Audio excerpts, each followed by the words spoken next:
This happened just last winter, and even now, writing it out makes my chest tighten. I work maintenance for a distribution center, which means my schedule is the opposite of everyone else's. My morning is 5 p.m., my dinner is around 2 a.m., and I go to bed when the rest of the world is waking up. I've lived like this for 5 years, and for the most part, it works. I get to skip traffic, skip crowds, skip noise. But that schedule also means I'm awake during the hours no one should really be awake. And that's when this happened. It was a night shift that dragged way longer than it should have. A storm rolled in around midnight, the kind that makes the whole sky flash white for a second, before the thunder hits 10 seconds later. I clocked out at 4:30 a.m., picked up my jacket, and trudged out to the parking lot in the freezing rain. The drops were so cold, they stung when they hit exposed skin. When I drove home, the roads were silent. Not just empty, silent. No wind, no animals, no cars. Just the hum of my engine and the smacking of rain on the windshield. My house sits on a corner lot in a pretty quiet suburban neighborhood. Everyone there is older, retirees, married couples, people who go to bed at 8 p.m. and wake up before sunrise. So seeing another car on my street at that hour, that's unusual enough. But that morning, when I turned into my neighborhood, I saw a white cargo van parked across the street from my house. The whole block was lined with cars parked neatly on driveways.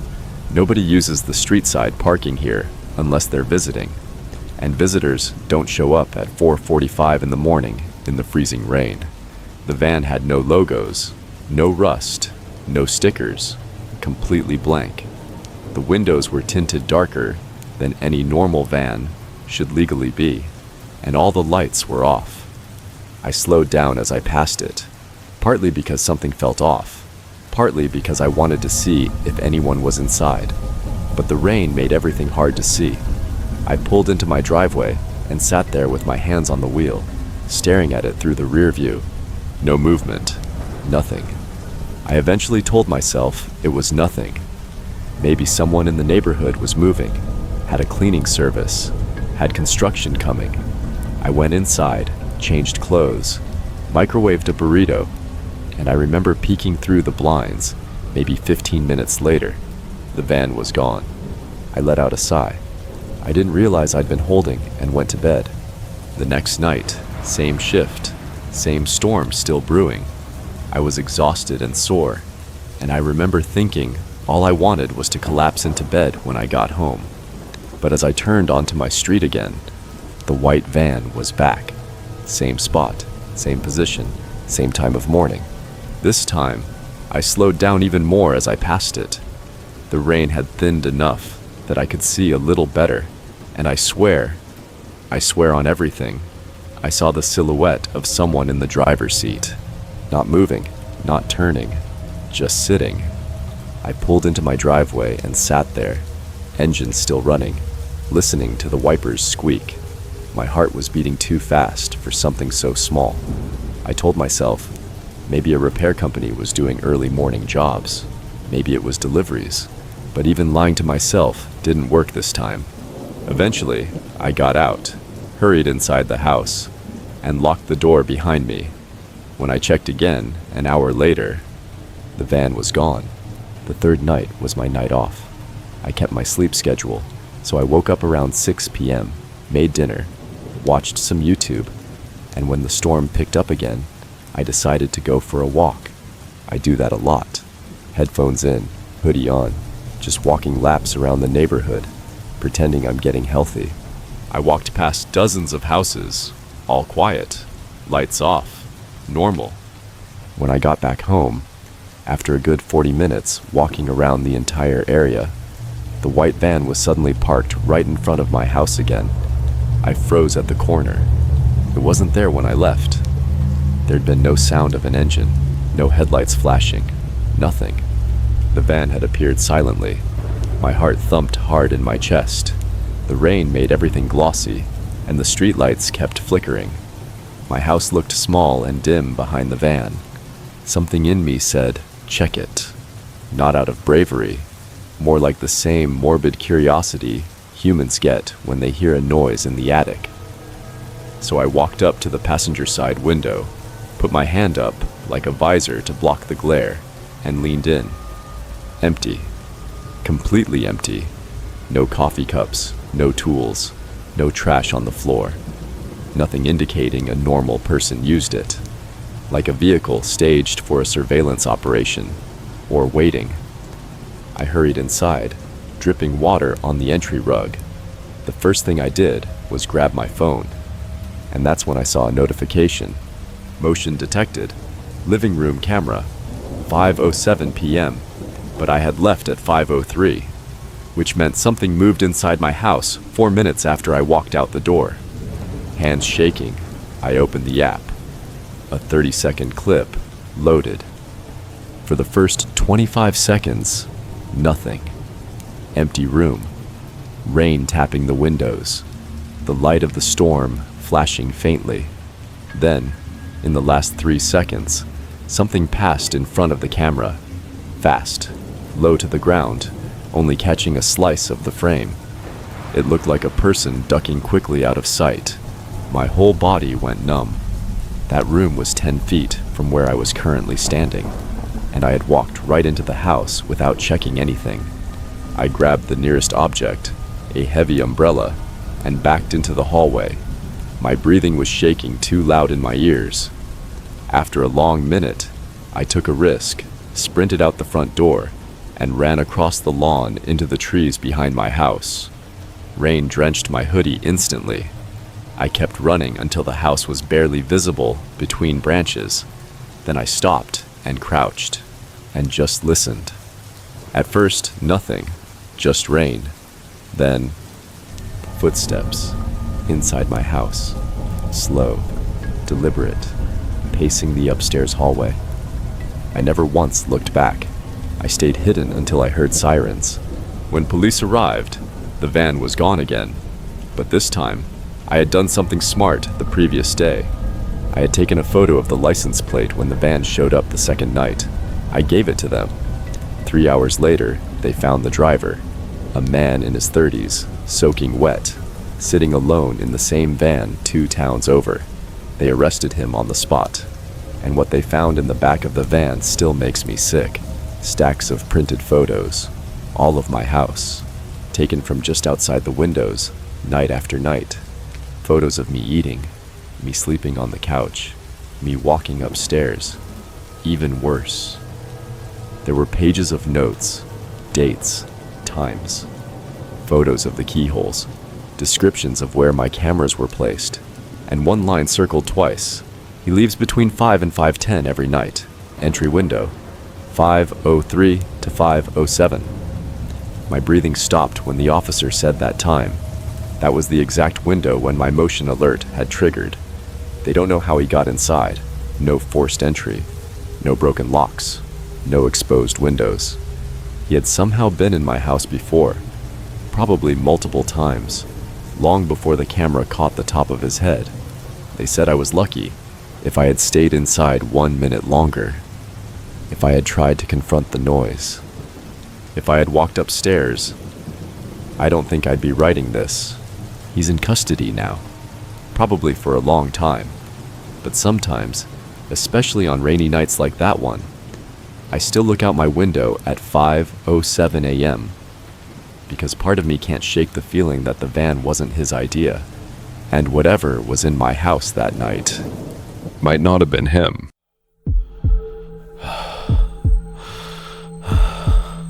They say storms wash things clean.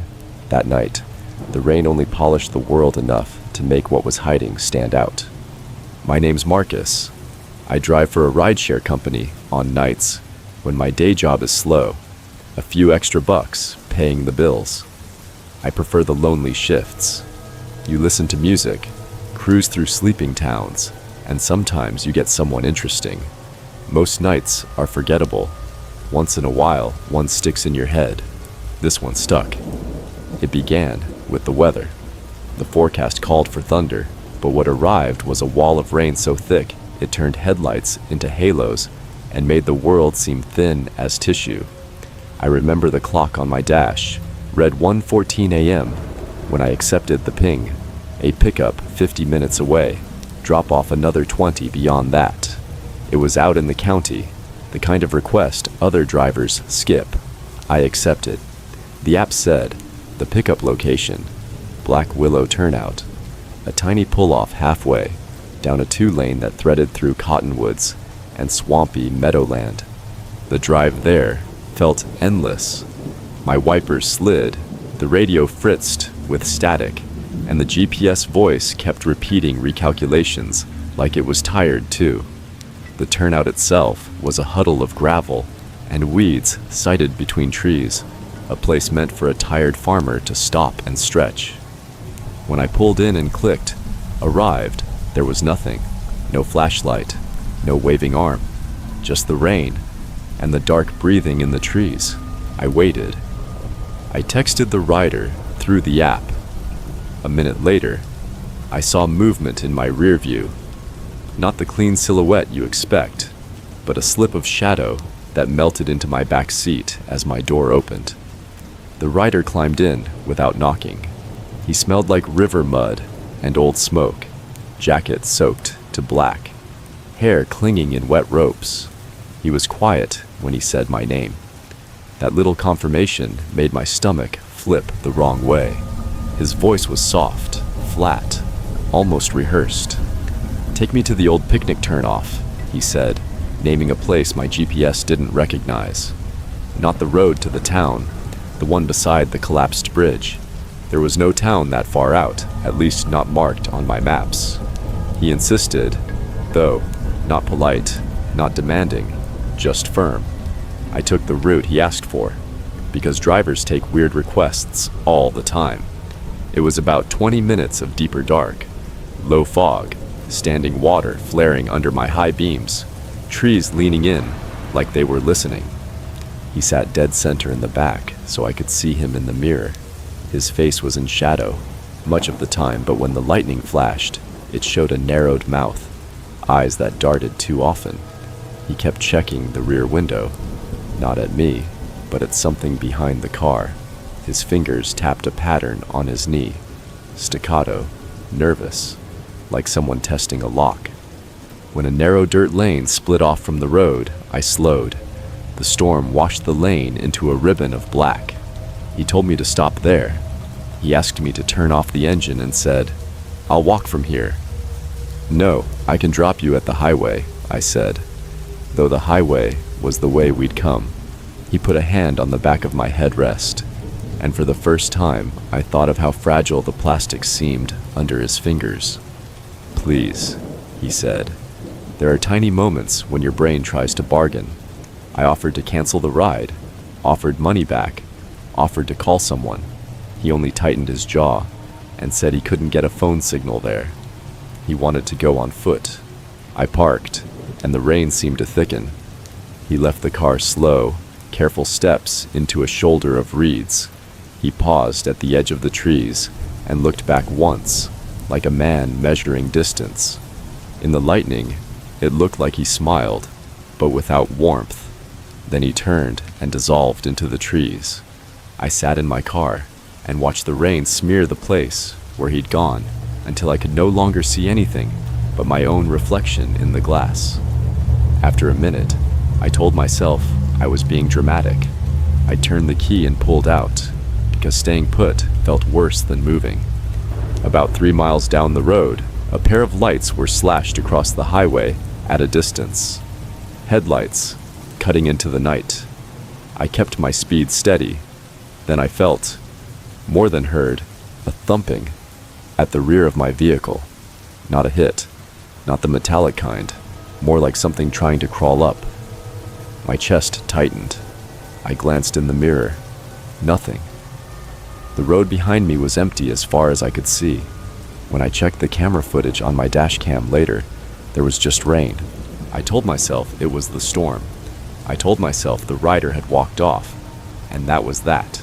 The app showed the ride as completed about 20 minutes later, and the charge had cleared. 2 days later, the police called. A hiker had found a discarded jacket near the collapsed bridge. A search found a body in the marsh beyond the picnic grove. Face turned down, clothes waterlogged and gray. They ID'd him from a wallet. The name on the wallet was the same one on the ride request. The reporters called it a tragic drowning. The local sheriff spoke about the dangers of the old bridge and the quick runoff after the rain. They asked me a few questions, times, routes, whether I'd seen anyone else. I answered truthfully. They thanked me and said they'd be in touch if they needed anything else. But the call that came in from the detective a week after the funeral didn't feel routine. "Did your rider have any traction on his shoes?" he asked. "Like muck or roots?" "Yes, wet mud, heavy," I said. "Was there anything unusual he had on him? Jewelry? An item? Anything that looked staged?" I told him no. "Marcus, we found something else near the body," he said slowly. "A small metal rod, bent, like a tuning fork. Do you know anything like that?" A prickle ran up my arms. "No, I don't." He paused. "We also pulled your dash cam. There's a 10-second clip of something crossing the road after your car passed the turnout. It's not much, just a low shape. But more than that, your GPS pinged the same location 3 times in 20 minutes. It's like you were recalculating routes between coordinates in the field." I told him the app recalculates sometimes. He asked if I remembered any oddities about the route. I remembered the tapping on the back of my car. I told him. He thanked me and hung up. That night, I watched the dash cam footage, frame by frame. There was the turnout, my door light cutting a pale strip into the rain. There was the man's outline slipping between the trees. Then, 3 minutes later, there was a low, long blur that slid across the gravel. Not a man, not an animal. It moved wrong. It kept its form even as it crossed the wet ground, as if whatever it was didn't bend the way flesh and bone do. When the headlights hit it, the blur recoiled. Then it melted away into the reeds like mist. There were other things I learned later. The wallet the man carried had a page from a notebook folded inside, scribbled times, a list of roads, a single circled word: return. The coroner's report said the body had been in the water long enough to have been there before the heavy rains, contradicting the idea that the flood pulled him in that night. After that, I stopped taking pickups that led me out of town on bad weather nights. I started parking under bright overhangs and keeping the doors double locked. I sleep with a light on now, and my dash cam running even when I'm parked. Some of my friends say I'm just shaken up and projecting danger where none exists. I don't think that's it. Every time it storms and the road by Black Willow glistens like a wound, I think about the man who asked to be left at the turnout. I think about the thing the dash cam caught, moving through the gravel like a shadow with legs. I think about the page with the single word circled: return. Some things don't drown. Some things wait until the world forgets how to hear them.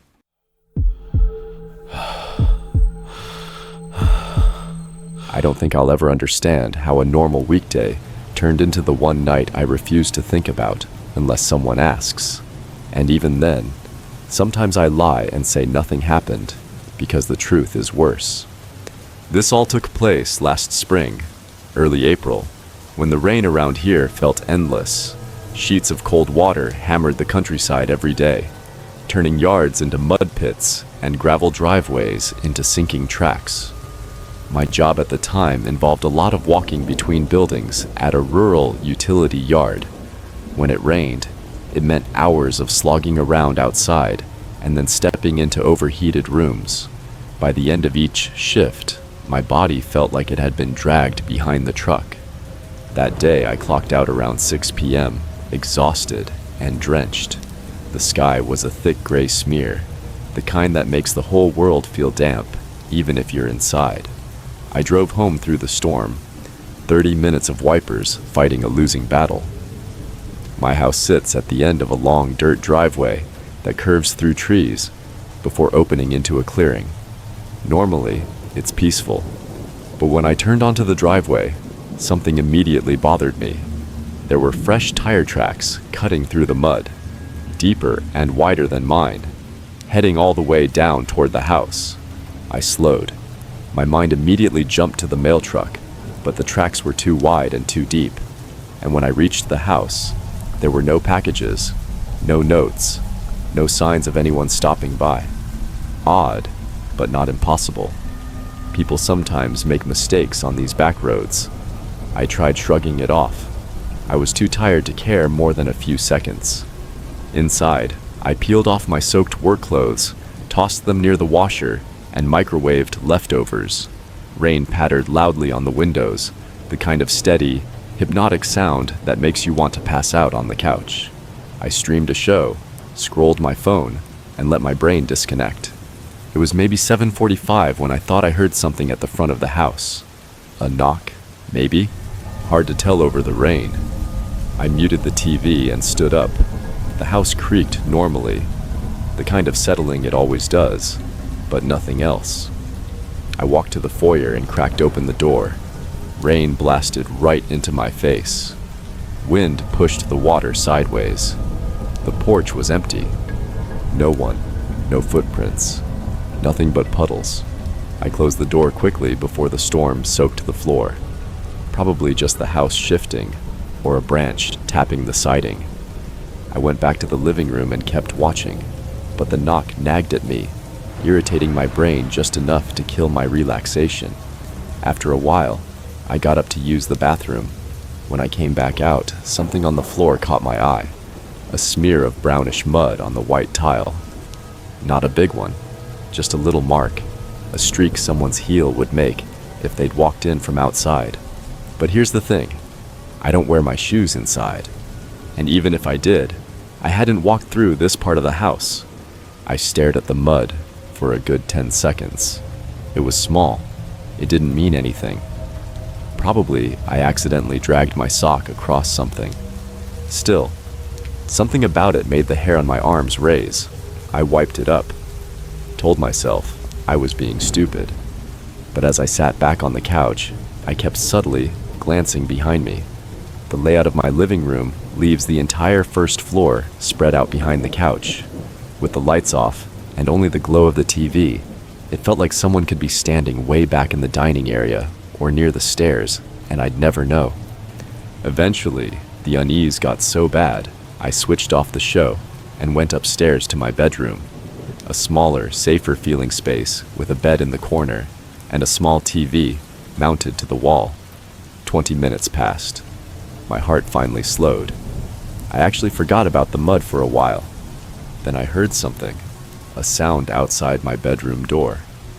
Not loud, not a footstep exactly, not a knock, just a soft bump, like something brushing a wall or shifting weight.